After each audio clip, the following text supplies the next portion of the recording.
So last classes లో aberration chapters complete చేసాం, interference complete చేసాం. ఇప్పుడు డైఫ్రాక్షన్ చాప్టర్ డిస్కస్ చేయాలి. Diffraction. So third chapter diffraction. Diffraction actually light waves, sound waves రెండు కూడా మనకి డైఫ్రాక్షన్ ప్యాటర్న్ ఎగ్జిబిట్ చేస్తాయి.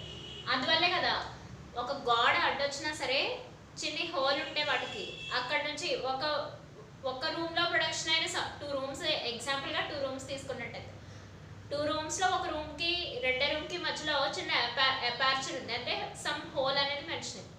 సో ఇక్కడ ఒక రూమ్ లో రూమ్ 1 లో ప్రొడక్షన్ అయిన సౌండ్ వేవ్స్ రూమ్ 2 లో కూడా వినిపిస్తాయి, సమ్ పార్ట్ కొంతవరకు వినిపిస్తాయి.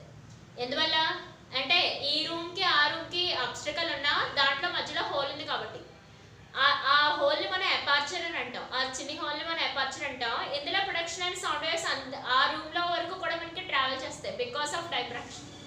సో డైఫ్రాక్షన్ అంటే bending of waves is nothing but a diffraction. Bending of a waves అయినా సరే, యాక్చువల్లీ డైఫ్రాక్షన్ అంటే బెండింగ్ ఆఫ్ లైట్ వేవ్స్ అని చెప్తారు, కానీ bending of sound waves, light waves ఏదైనా సరే అసలు వేవ్ అనేది బెండింగ్ నేచర్ ఉందంటేనే అది డైఫ్రాక్షన్ అక్కర్ అవుతున్నట్లు లెక్క. ఓకే, కానీ sound waves, light waves different characteristics చూపిస్తాయి అంతే. యాక్చువల్లీ ఏంటంటే light waves based on aperture, అంటే మనం తీసుకున్న స్లిట్, దాని ఎగ్జాంపుల్, దాని అర్థం ఇలా మనం 2 స్లిట్స్ తీసుకున్నట్టయితే వీటి మధ్య డిస్టెన్స్, అంటే ఇది అపర్చర్ అని అంటారు, స్పేస్, ఖాళీ ఫ్రీ స్పేస్. ఓకే, సో ఈ అపర్చర్ విడ్త్ కి బేస్ చేసుకొని లైట్ రేస్ అనేది ప్రొడక్షన్ అనేది జరుగుతుంది. సో అపర్చర్ విడ్త్ ని బేస్ చేసుకొని, ఫర్ ఎగ్జాంపుల్ ఈ అపర్చర్ విడ్త్ కనుక బాగా నారోగా ఉన్నట్టయితే వచ్చే లైట్ రేస్ ఫోకస్ అంతా ఇలా డైవర్జ్ అయిపోయి ఇలా బెండ్ అవుతాయి. సో ఇలా bending of light rays production అవడమే డైఫ్రాక్షన్ అని అంటారు. అదే సౌండ్ వేవ్స్ అయినా సరే ఇలా అపర్చర్ ఉంటే ఇలా బెండ్ అవుతాయి. ఓకేనా, కాకపోతే లైట్ వేవ్స్ కి సౌండ్ వేవ్స్ కి కొంత వేరియేషన్ ఉంటుంది అంతే. ఈ హోల్ అనేది ఈ అపర్చర్ స్పేస్ ఉంది కదా, అంటే క్యాపిటల్ డి. సో ఈ అపర్చర్ స్పేస్ ని బేస్ చేసుకొని బెండింగ్ ఆఫ్ లైట్ రేస్ అనేవి బెండింగ్ ఆఫ్ వేవ్స్ అనేవి జరుగుతుంది. So bending of waves concept నే డైఫ్రాక్షన్ అని అంటారు. అంటే దాని అర్థం మనం ప్రాక్టికల్ లైఫ్ లోనే చాలా అబ్జర్వ్ చేస్తూ ఉంటాం. హోల్ తీసుకున్న అపర్చర్ వాల్యూస్ కనుక బాగా స్మాల్ గా ఉన్నట్టయితే మనకి కొంతవరకు మాత్రమే సౌండ్ వేవ్స్ వినబడతాయి, లేదంటే ఆ పర్టికులర్ రీజియన్ మాత్రమే లైట్ వేవ్స్ అయితే కనబడతాయి. అలా కాకుండా ఆ అపర్చర్ సైజ్ అనేది మనం పెంచుకుంటూ వెళ్తున్నట్టయితే సో అక్కడ సౌండ్ ఇంటెన్సిటీ, మనకి వినబడే సౌండ్ ఇంటెన్సిటీ మాక్సిమం అయిపోతుంది. At the same time light waves మన కంటికి కనపడే లైట్ వేవ్స్ వేవ్ లెంత్ కూడా ఇంక్రీజ్ అయిపోతుంది. అంటే దాని అర్థం ఏంటి, ఇక్కడ based on aperture with D, capital D, and light waves లేదా సౌండ్ వేవ్స్ యొక్క వేవ్ లెంత్ ని బేస్ చేసుకుని మన డైఫ్రాక్షన్ కాన్సెప్ట్ ని ఎక్స్ప్లెయిన్ చేసుకోవాలి. Okay, so diffraction is nothing but bending of waves. So అలా బెండింగ్ ఆఫ్ వేవ్స్ జరగకపోతే అసలు మనకి అబ్స్ట్రకల్ వచ్చినా సరే వేరే ఆబ్జెక్ట్ ని చూడలేం, వేరే సౌండ్ ని మనం వెళ్ళలేం. కానీ అబ్స్ట్రకల్ వచ్చిన ప్రతిసారి ఆబ్జెక్ట్ ని, సౌండ్ ని, అబ్స్ట్రకల్ తో పాటు అపర్చర్ కూడా మనకి ఇంపార్టెంట్. సో అపర్చర్ విడ్త్ మనకి సౌండ్ వేవ్స్, లైట్ వేవ్స్ యొక్క వేవ్ లెంత్స్ ని బేస్ చేసుకునే డైఫ్రాక్షన్ కాన్సెప్ట్ ని డిస్కస్ చేస్తాం. యాక్చువల్ గా హైగెన్స్ వేవ్ థియరీ మనం ఇంటర్ఫియరెన్స్ ప్యాటర్న్ చెప్పినప్పుడే చెప్పుకున్నాం. కానీ హైగెన్స్ వేవ్ థియరీ ఇంకొక విషయం కూడా చెప్తుంది. ప్రతి వేవ్స్ కి వేవ్ ఫ్రంట్స్ ఉంటాయి. ఆ వేవ్ ఫ్రంట్స్ అన్ని కూడా ఫ్రంట్స్ కాదు, వేవ్ ఫ్రంట్స్ ఉంటాయి. సో ప్రతి వేవ్ కి ఇలా వేవ్ ఫ్రంట్స్ ఉంటాయి, ఫ్రంట్స్. సో ప్రతి వేవ్ కి వేవ్ ఫ్రంట్స్ ఉంటాయి. యాక్చువల్లీ ఫ్రంట్స్ అన్నట్టు వినబడుతుంది, కానీ వేవ్ ఫ్రంట్స్ ఉంటాయి. ఆ ప్రతి వేవ్ ఫ్రంట్ కూడా యాక్చువల్లీ సోర్స్ లా పనిచేస్తాయి. సో ఆ సోర్స్ మనకి సెకండరీ వేవ్లెట్స్ ప్రొడక్షన్ ఇస్తాయి. సో ఆ సెకండరీ వేవ్లెట్స్ వల్ల మనకి డైఫ్రాక్షన్ జరుగుతుంది. ప్రతి వేవ్ కూడా వేవ్ ట్రావెలింగ్ నేచర్ లో వేవ్ ఫ్రంట్స్ ప్రొడక్షన్ అవుతాయి. ఆ ప్రతి వేవ్ ఫ్రంట్ మనకి సోర్స్ లా పనిచేస్తుంది. దేనికి? డైఫ్రాక్షన్ అక్కర్ అవడానికి సోర్స్ లా పనిచేస్తుంది. సో అది సోర్స్ లా యాక్ట్ చేసి మనకి సెకండరీ వేవ్లెట్స్ ప్రొడక్షన్ అవుతాయి. మళ్ళీ ఆ సెకండరీ వేవ్లెట్స్ వేరే స్లిట్ వచ్చినప్పుడు మళ్ళీ అవి సోర్స్ కింద పనిచేస్తాయి.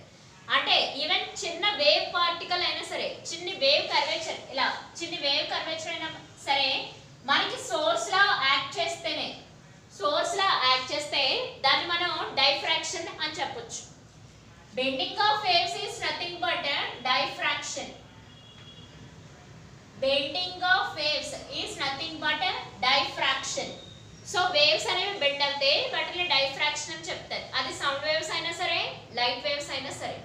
సో ఇక్కడ బేస్డ్ ఆన్ స్లిట్ విడ్త్ ఎపార్చర్ అంటున్నాం కదా, ఈ హోల్ ఎపార్చర్ అంటారు, వీటిలో స్లిట్స్ అని కూడా తీసుకుంటారు. సో ఇక్కడ single slit method double slit method రెండు రకాలుగా డిస్కస్ చేయాలి. సో ఇక్కడ సింగిల్ స్లిట్ మెథడ్ చూసుకున్నట్టయితే single slit method okay. So ఇక్కడ సింగిల్ స్లిట్ మెథడ్ ఇందాక డిస్కస్ చేసుకున్నట్టు హైగెన్స్ వేవ్ థియరీని బేస్ చేసుకునే ఉంటుంది. అంటే దాని అర్థం ఏంటి, ప్రతి వేవ్ ఫ్రంట్ కూడా మనకి సోర్సే. సో ఆ సోర్స్ మనకి సెకండరీ వేవ్లెట్స్ ప్రొడక్షన్ ఇస్తాయి. ఆ సెకండరీ వేవ్లెట్స్ మళ్ళీ మనకి సోర్స్ కింద ఎగ్జిబిట్ అయ్యి దాని నుంచి డైఫ్రాక్షన్ ప్యాటర్న్ ని మనం అబ్జర్వ్ చేయొచ్చు.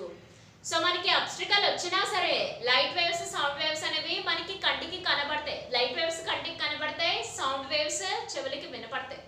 అంటే ఆ లైట్ ఆ డైఫ్రాక్షన్ నేచర్ ని చూపించకపోయినట్టయితే వన్స్ అబ్స్ట్రికల్ వస్తే సౌండ్ వేవ్స్ వెళ్ళలేం, వన్స్ అబ్స్ట్రికల్ వస్తే లైట్ వేవ్స్ చూడలేం. ఓకేనా. Bending of light race is nothing but bending of face is nothing but diffraction. But మన ఇంటర్ఫియరెన్స్ ప్యాటర్న్ అయినా సరే అబరేషన్స్ అయినా సరే మన లైట్ వేవ్స్ గురించి డిస్కస్ చేస్తున్నాం కాబట్టి అది ఈ చాప్టర్ లో మనం లైట్ వేవ్స్ ని చూస్తాం. సో ఇప్పుడు మనం సింగిల్ స్లిట్ మెథడ్కి వెళ్దాం. సింగిల్ స్లిట్ మెథడ్ చూసి తర్వాత డబుల్ స్లిట్ మెథడ్ని డిస్కస్ చేయాలి. అంటే సింగిల్ స్లిట్ మెథడ్లో డైఫ్రాక్షన్ మాక్సిమం ఫామ్ చేస్తుందా మినిమం ఫామ్ చేస్తుందా. మరి ఇంటర్ఫియరెన్స్ ప్యాటర్న్లో మనం అబ్జర్వ్ చేస్తాం సర్క్యులర్ ఫ్రింజెస్ అని, మామూలుగా successive bright and dark fringes అని అబ్జర్వ్ చేస్తాం. సో న్యూటన్ రింగ్స్ ఇవన్నీ చూసినట్టయితే Newton rings friends and distance ఇవన్నీ చూసినట్టయితే మనకి సర్క్యులర్ ఫ్రింజెస్ అనేవి ఫామ్ అయ్యాయి. బైప్రిజం మెథడ్ ఇవన్నీ డిస్కస్ చేసాం కదా లాస్ట్ క్లాసెస్ లో. సో ఇక్కడ డైఫ్రాక్షన్ లో మాక్సిమం ఫామ్ అవుతుందా మినిమం ఫామ్ అవుతుందా, ఫామ్ అయితే అవి బ్రైట్ ఫ్రింజా లేదా డార్క్ ఫ్రింజా అనేది డిస్కస్ చేయాలి. సో ఇక్కడ సింగిల్ స్లిట్ మెథడ్ కోసం సింగిల్ స్లిట్ మెథడ్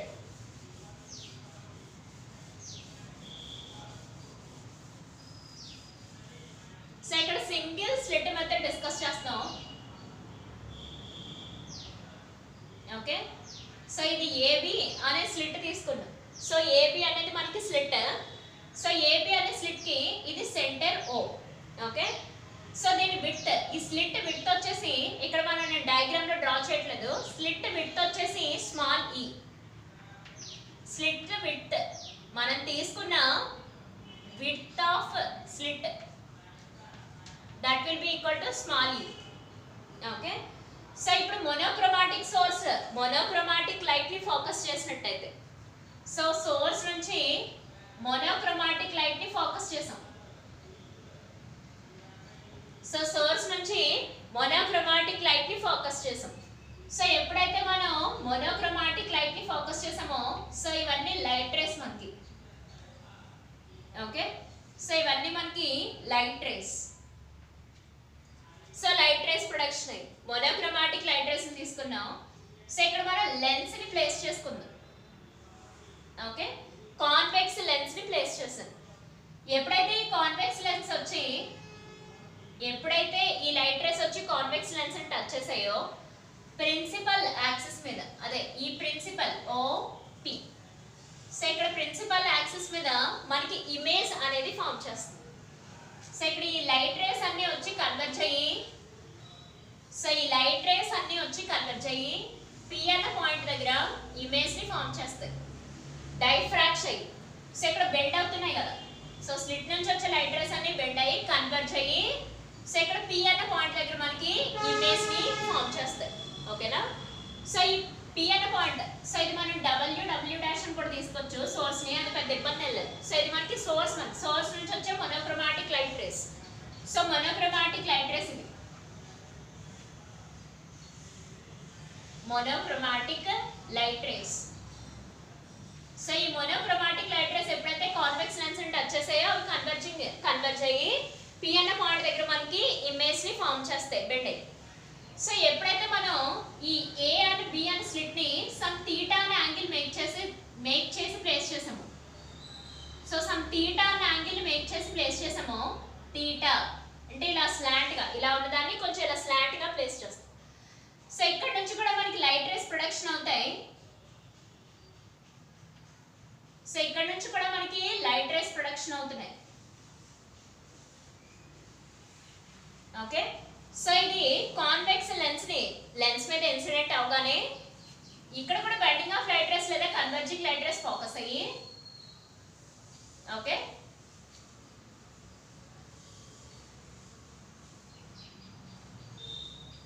ఇక్కడ మనకి P డాష్ దగ్గర ఇమేజ్ ఫామ్ చేస్తాయి.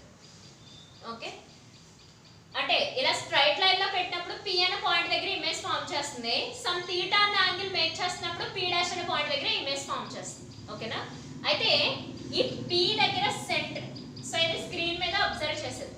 సో ఇక్కడ C డాష్ అనేది స్క్రీన్ కింద తీసుకున్నట్టయితే, సో ఇక్కడ C డాష్ అనేది స్క్రీన్ కింద కన్సిడరేషన్ తీసుకున్నట్టయితే, సో బెండ్ అయిన సమ్ యాంగిల్ మేక్ చేస్తూ bending of and light race P dash దగ్గర ఫామ్ అయ్యాయి. సో స్ట్రైట్ లైన్ లో కన్వర్జింగ్ అయిన కన్వర్జెంట్ లైట్ రేస్ అన్ని కూడా P దగ్గర ఇమేజ్ ని ఫామ్ చేస్తాయి. ఓకే, సో ఇప్పుడు ఈ P పాయింట్ దగ్గర బ్రైట్ ఫ్రింజ్ ఫామ్ అవుతుందా, డార్క్ ఫ్రింజ్ ఫామ్ అవుతుందా? ఈ P డాష్ అనే పాయింట్ దగ్గర బ్రైట్ డార్క్ ఫ్రింజ్ అనేది పాత్ డిఫరెన్స్ ని బేస్ చేసుకొని క్యాలిక్యులేట్ చేసుకోవాలి. సో పాత్ డిఫరెన్స్ బేస్ చేసుకొని క్యాలిక్యులేట్ చేయడం కోసం ఇక్కడ మనం ఒక ట్రయాంగిల్ ని కన్సిడరేషన్ లోకి తెచ్చుకోవాలి. సో ఇక్కడ ఒక ట్రయాంగిల్ ని కన్సిడరేషన్ లో తెచ్చుకోవాలి. ఇది క్యాపిటల్ A, సో ఇది క్యాపిటల్ B, సో ఇది క్యాపిటల్ E అనుకోవచ్చు, లేదా క్యాపిటల్ D అనుకుందాం, లేకపోతే క్యాపిటల్ D. సో మళ్ళీ ఒకసారి రిపీట్ చేసుకున్నట్టయితే డైఫ్రాక్షన్ ప్యాటర్న్ అబ్జర్వ్ చేయడం కోసం కాన్వెక్స్ లెన్స్ ని ప్లేస్ చేసాం. Okay, at the same time monochromatic source తీసుకున్న స్లిట్, సింగిల్ స్లిట్ మెథడ్ కాబట్టి ఒక స్లిట్ తీసుకున్నాం. సో ఇది దీని centre O, so OP is principal axis కింద తీసుకున్నట్టయితే, సో ప్రిన్సిపల్ యాక్సిస్ మీద P అనే పాయింట్ దగ్గర నార్మల్ గా, అంటే ఇలా నార్మల్ గా ప్లేస్ చేసిన స్లిట్ వల్ల వచ్చిన లైట్ రేస్ అన్ని కూడా P అనే పాయింట్ దగ్గర కన్వర్జ్ అయ్యి ఇమేజ్ ని ఫామ్ చేస్తాయి. సమ్ థీటా యాంగిల్ ని మేక్ చేస్తూ ప్లేస్ చేసిన స్లిట్ వల్ల P డాష్ అనే పాయింట్ దగ్గర మొత్తం లైట్ రేస్ అన్ని కన్వర్జ్ అయ్యి ఇమేజ్ ని ఫామ్ చేస్తాయి. అయితే P దగ్గర బ్రైట్ ఫ్రింజా డార్క్ ఫ్రింజా, P డాష్ దగ్గర బ్రైట్ ఫ్రింజా డార్క్ ఫ్రింజ్, అదే బ్రైట్ మాక్సిమమా డార్క్ మాక్సిమం, ఫ్రింజెస్ కాస్త ఇక్కడ మాక్సిమమ్స్ అని చెప్తారు. డైఫ్రాక్షన్ లో మాక్సిమమ్స్ గురించి మాట్లాడతారు. సో అది ఫ్రింజెస్ లాగే ఉంటుంది. అంటే మాక్సిమమ్స్ అంటే దాని అర్థం ఏంటి, ఇలా వేవ్ ఫార్మ్స్ లా ఫామ్ అవుతాయి అన్నమాట. సో ఈ పాయింట్ ని మాక్సిమం, ఈ పాయింట్ ని మినిమం అని చెప్తారు. సో డైఫ్రాక్షన్స్ అలా వేవ్స్ లా ఫామ్ అవుతాయి కాబట్టి మాక్సిమం మినిమం అని చెప్తారు. అదే మనకి బ్రైట్ డార్క్ ఫ్రింజెస్ లాగా ఇంటర్ఫియరెన్స్ ప్యాటర్న్ లో ఎలాగో అలా.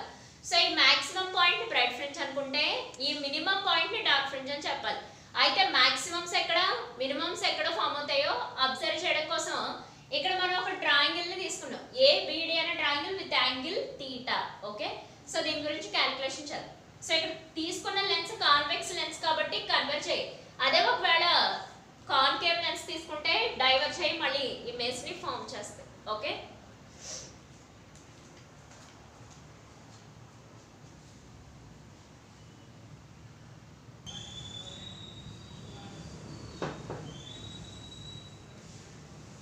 సో ట్రయాంగిల్ ABD ని తీసుకున్నాను.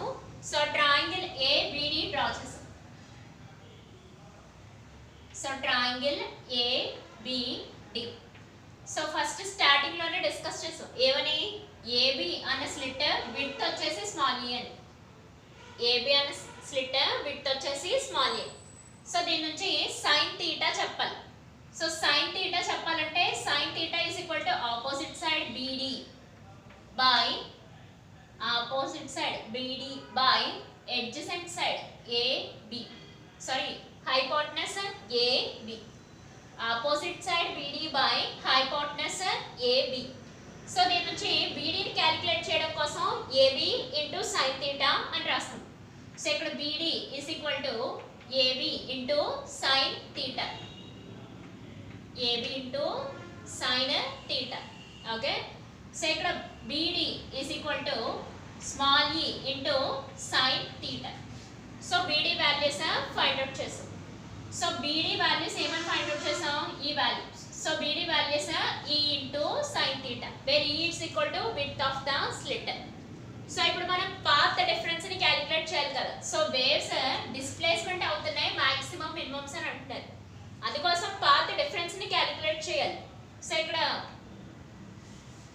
పాత్ డిఫరెన్స్ ని కనుక క్యాలిక్యులేట్ చేసుకున్నట్టయితే సో పాత్ డిఫరెన్స్ లేదా ఫేజ్ డిఫరెన్స్ ని క్యాలిక్యులేట్ చేస్తాం.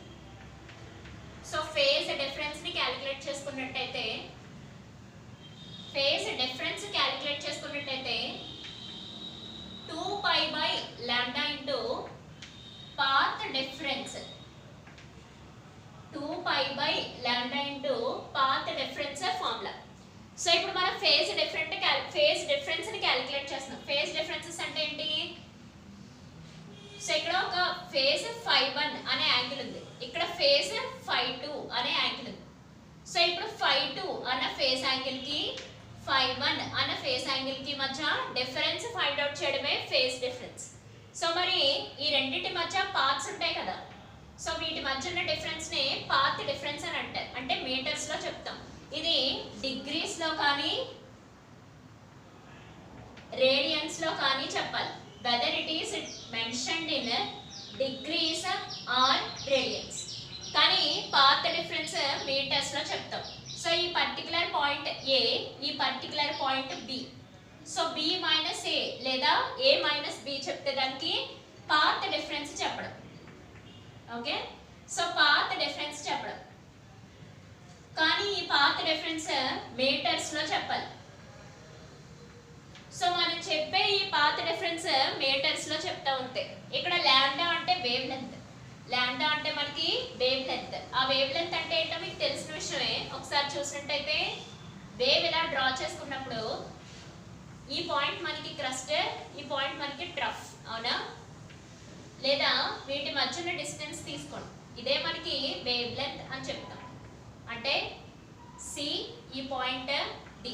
సో సికి డికి మధ్య ఉన్న డిస్టెన్స్ ని వేవ్ లెంత్ లాంబ్డా అని చెప్తారు. ఓకే, స్మాల్ సికి స్మాల్ డికి, స్మాల్ సికి స్మాల్ డికి మధ్య ఉన్న డిస్టెన్స్ వాల్యూస్ ని మనం వేవ్ లెంత్ లాంబ్డా అని చెప్తాం. అంటే దాని అర్థం ఏంటి? Phase difference is equal to 2π by lambda into path difference. Okay, ఇక్కడ పాత్ డిఫరెన్స్ వాల్యూస్ అంటే ఇక్కడ మనకి బీడీనే.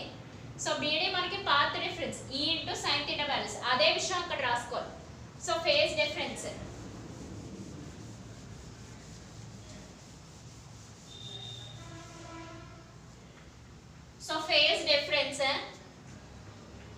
phase difference. So phase difference that will be equal to 2 pi by lambda into BD values and the chain E into sin theta. So small e into sin theta. For example, మనం తీసుకున్న slit కనుక n number of parts కింద చేసేస్తే situation ఏంటి? తీసుకున్న slit n number of parts కింద అయిపోతాయి. So ఇది రబ్ చేసేస్తాను.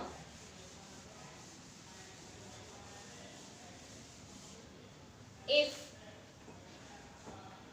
slit divided into small n number of parts, so small and number of parts కింద కనుక స్లిట్ డివైడ్ అయితే అంటే దాని అర్థం ఏంటి? మీరు తీసుకున్న స్లిట్ వాల్యూస్ ఇలా ఉన్నాయి. సో ఇది ఫస్ట్ పార్ట్, సో ఇది సెకండ్ పార్ట్, ఇది third part and fourth part. So ఇలా నెంబర్ ఆఫ్ టర్మ్స్ n కింద డివైడ్ అయిపోయి. సో n పార్ట్స్ కింద డివైడ్ అయిపోతే స్లిట్ సిచ్యువేషన్ ఏంటి అని అడుగుతున్నారు. సో ఇక్కడ అప్పుడు ఫేజ్ డిఫరెన్స్ ఇలా చేంజ్ అయిపోతుంది. 1/n into phase difference, 1/n into phase difference is equal to some distance d అని మెన్షన్ చేయాలి. 1/n into phase difference some distance d అని మెన్షన్ చేస్తే సరిపోతుంది. ఓకే, ఒకవేళ n పార్ట్స్ కింద కట్ చేసినట్టయితే 1/n into phase difference 2 pi by lambda into e into sin theta that will be equal to small d. Okay, phase difference కి formula 2 π lambda into path difference. Phase difference అంటే ఏంటో, path difference అంటే ఏంటో already diagram వేసి explain చేసుకున్నాం. So phase difference is equal to 2 π lambda into sine theta. అలా కాకుండా మనం తీసుకున్న slit n number of parts కింద కట్ చేసుకున్నట్టయితే అప్పుడు మనకి ఫేజ్ డిఫరెన్స్ ఈక్వేషన్ ఈ రకంగా చేంజ్ అయిపోతుంది. So 1 by small n into 2 pi by lambda into small e into sin theta, that will be equal to small d. Okay, so ఇది దీని నుంచి డెరివేషన్ చేయాలి. చేద్దాం.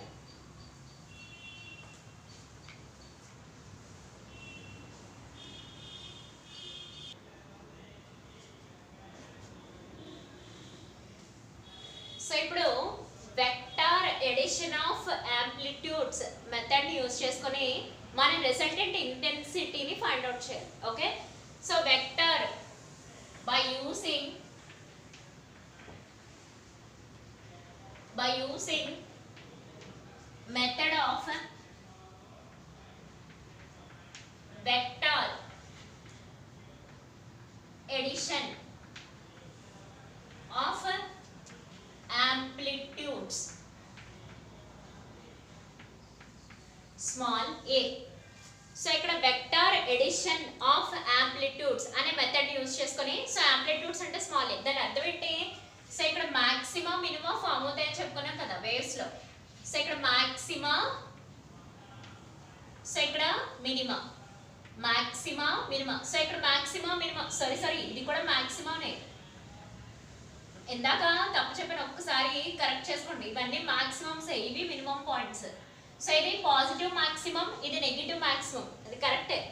సో ఇది ఇంకే ఫైనల్. ఇది యాక్చువల్లీ డిస్కషన్ లో చిన్న మిస్టేక్ జరిగింది. ఇది పాజిటివ్ మాక్సిమం, ఇది నెగిటివ్ మాక్సిమం, ఇవి మినిమం పాయింట్స్ యాక్చువల్ గా. ఓకే, సో ఇప్పుడు మాక్సిమం పాయింట్స్ అక్కర్ అవుతాయో మినిమం పాయింట్స్ అక్కర్ అవుతాయో చూడటం కోసం పి పాయింట్ దగ్గర, పి డాష్ అన్న పాయింట్ దగ్గర. ఓకే, ఇంక ఇదే ఫైనల్, మళ్ళీ కరెక్షన్స్ ఇంకేముంది. సో పి అన్న పాయింట్ దగ్గర, పి డాష్ అన్న పాయింట్ దగ్గర మాక్సిమమ్స్ ఫామ్ అవుతాయో మినిమమ్స్ ఫామ్ అవుతాయో డిస్కస్ చేయడం కోసం మనం ఇదంతా ఈ డెరివేషన్ అంతా పర్ఫామ్ చేస్తున్నాం according to vector addition of amplitudes. Amplitudes అంటే ఇవే మాక్సిమం పాయింట్స్. సో ఈ మాక్సిమం పాయింట్స్ కే వెక్టర్ ఎడిషన్ కనుక పర్ఫామ్ చేసినట్టయితే సో ఈక్వేషన్ ఇలా చేంజ్ అవుతుంది. సో రిజల్టెంట్ ఇంటెన్సిటీ, వీటన్నిటికీ కలిపి రిజల్టెంట్ ఇంటెన్సిటీస్ ఫైండ్ అవుట్ చేసి అప్పుడు మళ్ళీ సెపరేట్ గా ఫైండ్ అవుట్ చేద్దాం. So resultant intensity find out చేసిన తర్వాత మాక్సిమం పాయింట్స్ కి మినిమం పాయింట్స్ ఎక్కడెక్కడ అక్కర్ అవుతున్నాయో చూడాలి. So resultant intensity so resultant intensity capital R. So resultant intensity capital R is equal to small a. Small a is nothing but amplitudes.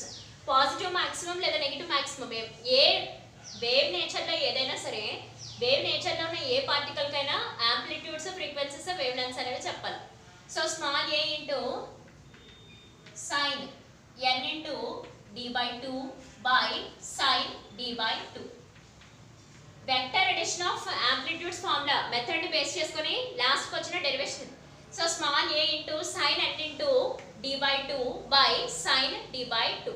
Actually మనం phase n parts కింద, slit ని n parts కింద divide చేసినప్పుడు మనం స్మాల్ d is equal to 1 by n into 2 pi by lambda e into sine theta అని ఇందాకే discuss చేసాం. అంటే దాని అర్థం ఏంటి? Phase difference is equal to 2 pi by lambda into path difference. So n parts కింద స్ప్లిట్ చేసినప్పుడు 1 by n is equal to some distance d అనే ఒక కాన్స్టెంట్ వాల్యూస్ ని అసంప్షన్ చేస్తాం. సో ఇక్కడ d ప్లేస్ లో మనం సబ్స్టిట్యూట్ చేసి రిజల్టెంట్ ఇంటెన్సిటీ క్యాపిటల్ R ని ఫైండ్ అవుట్ చేయాలి. Resultant intensity capital R. ఒకటమ్మా, డైఫ్రాక్షన్ ఫామ్ అయినప్పుడు ఎప్పుడు కూడా వేవ్స్ నేచర్ లో ప్రొడ్యూస్ అవుతాయి. సో ఇది మాక్సిమం పాయింట్స్, సో ఇక్కడ అక్కర్ అయ్యే పాయింట్స్ మినిమం పాయింట్స్ అక్కర్ అవుతాయి. అదే మనం ఇలా వేవ్ నేచర్ లో తీసుకున్నట్టయితే, సో అలా కాకుండా ఇలా వేవ్ ఇలా ఒక యాంగిల్ తీసుకున్నట్టయితే ఇవి మాక్సిమం పాయింట్స్, ఇవి కూడా మాక్సిమం పాయింట్సే. ఈ కటింగ్ పాయింట్స్ ఉన్నాయి కదా, అవి మినిమం పాయింట్స్ అని చెప్తాం. ఓకే, సో అది మాక్సిమం మినిమం. సో ఇక్కడ 2 pi by lambda into e into sine theta.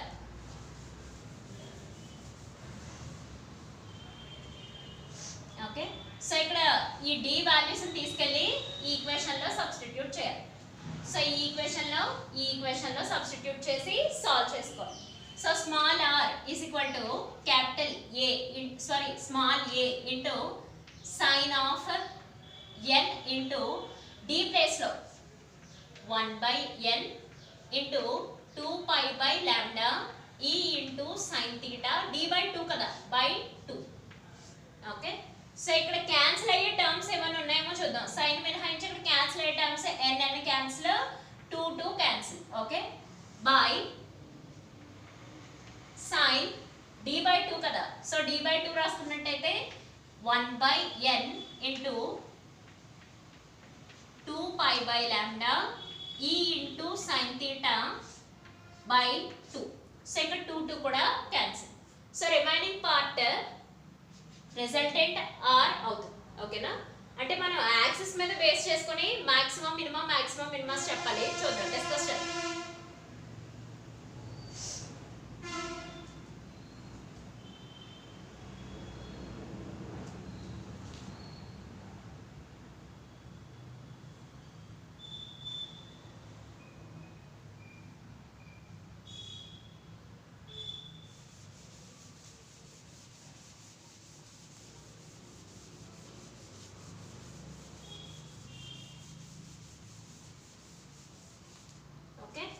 So ఇంకా రిమైనింగ్ ఈక్వేషన్ ఏమవుతుంది, resultant intensity capital R is equal to A into sine of 2 cancel అయిపోయింది కదా, ఇంక ఇది ఇలా మారిపోతుంది, pi into E into sine theta by lambda. Okay, by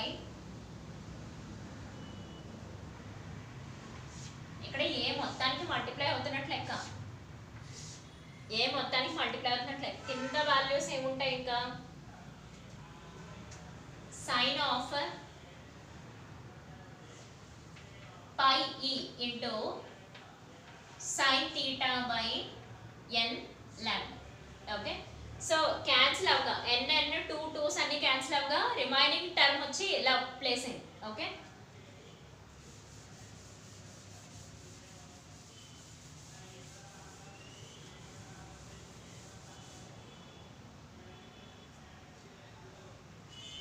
so ఇప్పుడు ఈ టర్మ్ ఉంది చూసారా, పై ఇంటూ సైన్ థీటా, దీన్ని ఆల్ఫా అనుకుందాం.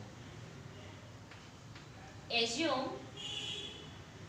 alpha is equal to pi e into sin theta by lambda. Okay, so అదే విషయాన్ని అక్కడ సబ్స్టిట్యూట్ చేసినట్టయితే small capital R is equal to small a into sin of alpha by sin of alpha by n అవుతుంది, sin of alpha by n. ఎందుకని ఇక్కడ small n మిగిలిపోయింది కదా, so small n cancel అవ్వలే, పై ప్లేస్ లో అయితే small n cancel అయింది, కింద డినామినేటర్ లో అయితే స్మాల్ n క్యాన్సిల్ అవ్వలేదు. So sine of alpha by small n, so small n. Okay, so ఇక్కడ డినామినేటర్ వాల్యూస్ లో డినామినేటర్